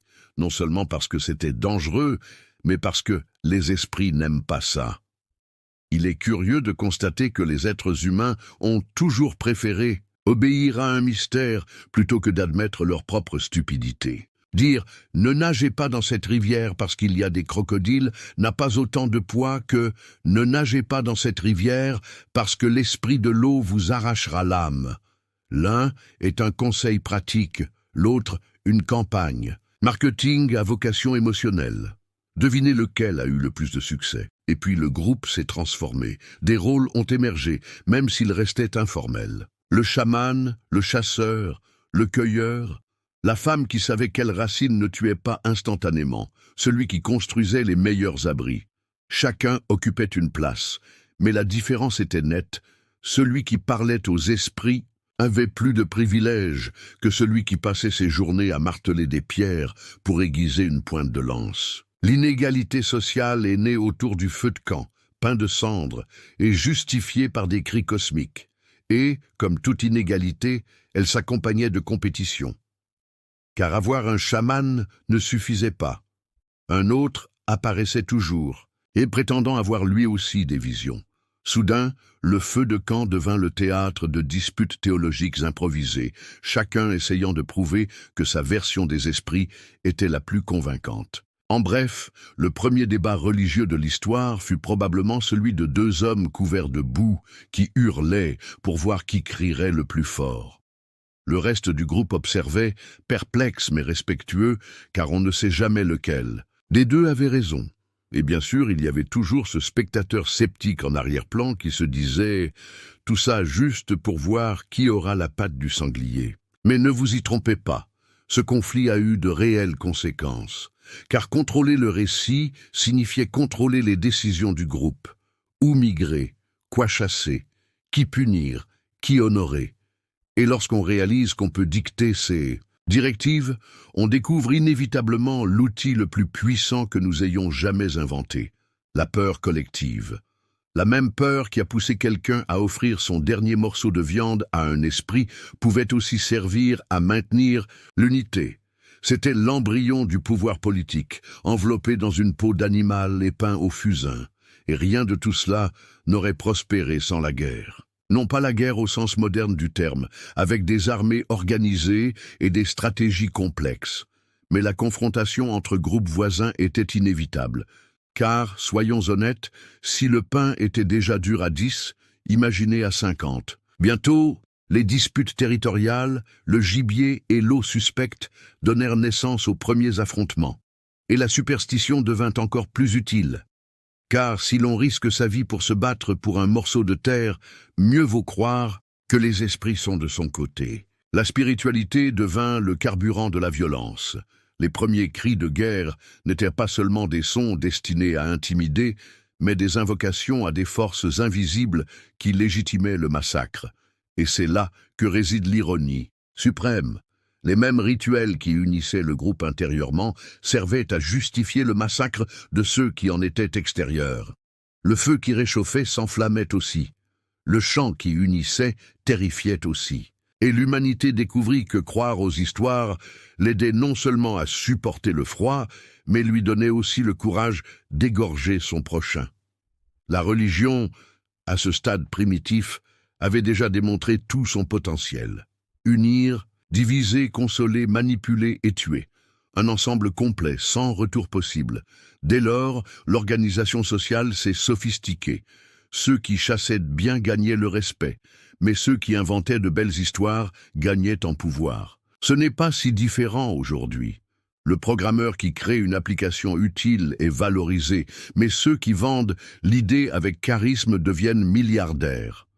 L'humanité a toujours privilégié le récit au travail réel. C'est triste mais cohérent. Et au milieu de cette lutte de pouvoir, l'art continua de prospérer. Il ne s'agissait plus de simples gribouillis sur la pierre, mais de représentations plus complexes d'esprit, de chasse et de scènes de groupe. La grotte devint à la fois musée et temple. L'esthétique naquit avec la superstition, car les humains ont toujours voulu immortaliser et embellir leur peur. Et plus les dessins étaient élaborés, plus le récit devenait convaincant. Après tout, si quelqu'un avait dessiné l'esprit du sanglier sur le mur, c'est qu'il devait exister, n'est-ce pas? Le dessin était une preuve visuelle de croyance, le bécran d'impression préhistorique. Moi, ce mariage entre foi, art et pouvoir social créa quelque chose de nouveau. L'identité. Le groupe n'était plus seulement une poignée de survivants, mais une communauté avec des symboles, des histoires et des chefs. La vie ne se résumait plus à manger, boire et ne pas mourir. Il y avait désormais des rituels, des croyances, des valeurs, et bien sûr, encore plus de confusion, car si chaque groupe avait son propre esprit de l'eau, sa propre explication du tonnerre, devinez ce qui se passait lorsqu'ils se rencontraient. Des discussions théologiques suivies de bagarres. La guerre sainte était née bien avant tout livre sacré. Et n'est-il pas curieux de constater que ce schéma ne nous a jamais abandonnés? Nous aimons à penser que nous avons évolué, que nous sommes plus rationnels, mais il suffit de regarder autour de nous. Nous suivons toujours des leaders charismatiques qui promettent des réponses simples à des problèmes complexes. Nous croyons toujours à des récits invisibles qui justifient les inégalités. Nous nous battons toujours contre ceux qui ont une histoire différente de la nôtre. La différence, c'est qu'aujourd'hui, nous utilisons des mèmes plutôt que des lances. L'esprit est le même, mais numérique. Et bien sûr, au sein de cette organisation sociale, il y avait toujours place à l'humour involontaire. Imaginez une réunion de groupe où chacun écoute le chaman dire que les esprits exigent le silence la nuit pour éviter de s'irriter. Pendant ce temps, en arrière-plan, quelqu'un ronfle bruyamment comme un sanglier. Tous se figent, terrifiés, pensant à un signe de l'au-delà, alors qu'en réalité, il s'agit simplement du gros-oncle endormi. La spiritualité a également toujours été un terrain fertile pour les malentendus. Mais, malentendus mis à part, c'est cet ensemble de croyances, de peurs et de manipulations qui a façonné l'humanité telle que nous la connaissons. C'était l'embryon de tout ce qui a suivi, la religion organisée, la politique, l'art, la guerre, les inégalités et même la philosophie. Tout a commencé là, avec le refus d'accepter que les choses arrivent sans raison. Les humains préfèrent toute explication à aucune, même absurde. Et au fond, c'est ce qui nous distingue des autres animaux, la capacité d'inventer des histoires si convaincantes que nous en venons à les vivre. Et à mesure que le groupe renforçait ses rituels, le sentiment d'un destin collectif grandissait également. Survivre à l'hiver ou chasser le sanglier ne suffisait plus. Il fallait croire en un but. Le sens de la vie naissait de la même manière que la première excuse bidon, éviter d'affronter le vide. Et ce but, bien sûr, s'accompagnait toujours d'obligations, de sacrifices et de privilèges sélectifs. Rien n'unit autant les gens que la promesse d'une récompense invisible dans l'avenir. Et ainsi, petit à petit, l'humanité a cessé d'être une espèce têtue qui refusait de mourir de froid. Elle est devenue une espèce qui refusait de vivre sans croire en quelque chose. Et parmi nous, c'est bien plus dangereux, car la faim peut être apaisée par la nourriture. Mais le besoin de sens est un vide insatiable. C'est le pain dur de l'âme, toujours présent, toujours difficile à mâcher, mais impossible à ignorer. L'ironie est que toute cette escalade de croyances, de hiérarchie et de guerre, qui a commencé par un feu de joie tremblant au vent, a fini par nous amener là où nous sommes. Et le plus drôle, c'est que derrière toutes ces couches de technologie, de médecine et d'algorithmes qui prétendent prédire nos vies, nous sommes toujours fondamentalement les mêmes. Le chaman peint à l'argile porte désormais un costume et s'exprime à la télévision nationale. Mais la logique n'a pas changé. Nous entendons toujours des gens nous assurer qu'ils comprennent l'invisible mieux que nous. La différence, c'est qu'au lieu d'esprit des montagnes, on parle aujourd'hui de tendances du marché ou de nouvelles intelligences artificielles qui résoudront tout. Autrement dit, Nous continuons de croire en des forces mystérieuses que personne ne comprend pleinement. Et, aussi incroyable que cela puisse paraître, nous obéissons encore. Il y a encore ceux qui donnent leur morceau de viande, ou plutôt leur salaire, pour plaire à des divinités invisibles qui promettent la sécurité future. L'esprit de l'eau est devenu une facture d'électricité, la pluie une fluctuation boursière, et les cris autour du feu de camp des notifications sur nos téléphones.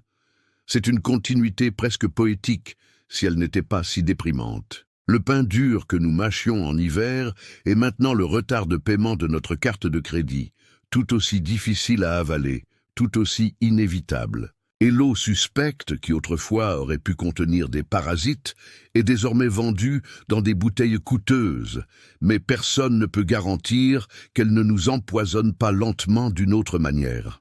Mais il y a une différence, cruciale. Autrefois au moins, la superstition était collective. Tout le monde se rassemblait autour du feu, partageant peur et illusion. Aujourd'hui, la solitude technologique nous donne un faux sentiment de contrôle individuel. Chacun avec son propre écran, chacun avec sa propre version de la vérité, chacun jurant ne pas croire à des absurdités tout en transmettant des messages WhatsApp à 3 heures du matin. Le feu de joie s'est multiplié en millions de minuscules flammes numériques et chacune continue de nous souffler dans les yeux la vieille fumée de l'illusion. Et dire que tout a commencé par un simple refus d'accepter le hasard. Car au final, ce qui nous définit véritablement, ce n'est ni l'intelligence, ni la capacité à fabriquer des outils, mais notre incapacité à regarder dans le vide et à dire « c'est tout ». Nous préférons inventer des cieux, des enfers, des esprits, des dieux, des théories du complot et des formules miracles, plutôt que d'admettre que la vie n'est parfois que du pain rassis et de l'eau douteuse. C'est une évasion constante, un théâtre collectif pour rendre l'absurde supportable. Et c'est là que la comédie humaine se révèle. Nous avons passé des millions d'années à croire qu'un pouvoir supérieur guidait tout, et le résultat est que nous avons aujourd'hui des voitures autonomes qui foncent sur les lampadaires, des gouvernements incapables de tenir une ligne et des gourous qui vendent des cours de prospérité pour 3 fois le prix d'un panier de provisions. Si les premiers humains revenaient et voyaient cela, ils riraient, ou peut-être pleureraient, mais ils reconnaîtraient certainement le schéma. Car, au final, nous n'avons pas tant changé que ça. La conclusion surprenante, s'il en est une, est qu'il n'y a peut-être pas de conclusion. La seule vérité peut-être est que nous chercherons toujours du sens là où il n'y en a pas, en mâchant du pain toujours plus dur et en buvant une eau toujours plus suspecte. La différence, c'est qu'aujourd'hui, nous pouvons nous en plaindre en haute définition, avec un Wi-Fi instable et des vidéos recommandées. La préhistoire avait des tonnerres inexplicables. Nous avons des politiciens trop explicables. Ils avaient peur de la nuit. Nous avons peur de ne pas payer la facture. L'essence est la même. Seuls les accessoires ont changé. Et cela nous ramène au feu, à ce cercle initial d'ombre projeté sur la paroi de la grotte. Car d'une certaine manière, nous y sommes toujours, mais avec des écrans LED et des effets spéciaux. Nous fixons toujours les ombres, interprétons les signes, essayons de nous convaincre mutuellement que nous savons ce qui va suivre. Nous, croyons toujours aux chamans, mais maintenant, ils utilisent des micros et parlent d'investissement, de productivité ou de régime miracle. Nous restons dépendants du récit d'autrui, car vivre sans histoire est plus insupportable qu'un hiver glacial. Et c'est peut-être là la plus grande blague de notre espèce. Nous passons tant de temps à essayer de nous distinguer des animaux, alors qu'en réalité nous sommes des créatures légèrement plus créatives. Ils chassent, nous aussi. Ils boivent une eau suspecte, nous filtrons la nôtre, mais restons méfiants. Ils se disputent leur territoire. Nous inventons des frontières que nous appelons géopolitiques. Ce qui nous distingue, en fin de compte, c'est notre capacité infinie à compliquer le simple, à transformer le pain rassis en religion, l'eau suspecte en marché et le tonnerre en philosophie. Donc, s'il y a une morale à cette histoire, c'est que l'humanité a survécu non pas parce qu'elle était plus forte, ni plus intelligente, mais parce qu'elle était plus têtue. Assez têtu pour continuer à mâcher, même quand cela semblait immangeable. Assez têtu pour continuer à croire, même quand tout affirmait le contraire. Assez têtu pour fixer l'immensité du néant et répondre par un dessin grossier sur la paroi de la grotte. Et cet entêtement, aussi absurde soit-il, nous a menés jusqu'ici. Et nous voilà avec nos villes, nos téléphones portables et nos théories élaborées, à nous poser toujours les mêmes questions fondamentales. D'où venons-nous? Où allons-nous? Et l'eau du robinet est-elle vraiment fiable? Nous plaisantons toujours sur la dureté du pain, pourtant désormais produit industriellement et emballé dans du plastique. Nous trouvons toujours le moyen d'accuser des forces invisibles lorsque quelque chose ne va pas, que ce soit l'esprit de la montagne ou la soi-disant crise du système. Nous cherchons toujours du réconfort dans des histoires improbables, car, au fond, nous ne supportons pas le silence du hasard. Peut-être, avec le recul, la véritable évolution n'est-elle pas technologique mais comique. Nous sommes passés des cris autour du feu de camp au discours au Parlement, des dessins sur pierre aux mêmes viraux, de l'eau boueuse au soda sucré. Mais le sentiment est le même. Nous essayons de survivre, de comprendre, de rire de notre propre malheur. Et soyons honnêtes, le rire a toujours été la meilleure arme. Car lorsque le pain est trop dur, lorsque l'eau semble douteuse, lorsque le froid menace de tout geler, seul le rire nous donne le courage de mâcher, d'avaler et d'avancer. Au final, la vie d'il y a 5,7 millions d'années n'était pas si différente de celle d'aujourd'hui. L'échelle a changé, les scénarios ont changé, mais le drame humain reste le même. Nous continuons d'improviser, de croire, de buter sur nos propres illusions. Et s'il y a une grande révélation là-dedans, c'est qu'il n'y en aura peut-être jamais. L'histoire méconnue de la survie humaine est peut-être précisément celle-ci, la capacité à rire du ridicule de nos propres croyances, tout en continuant d'y croire. Et voilà. La boucle est bouclée. Du premier coup de tonnerre mal interprété à la dernière vidéo de développement personnel que vous regarderez aujourd'hui, nous restons la même espèce maladroite, affamée et crédule. Nous avons survécu parce que nous n'avons jamais abandonné, même si cela impliquait de mâcher du pain rassis, de boire de l'eau douteuse et d'inventer des histoires absurdes pour justifier chaque faux pas.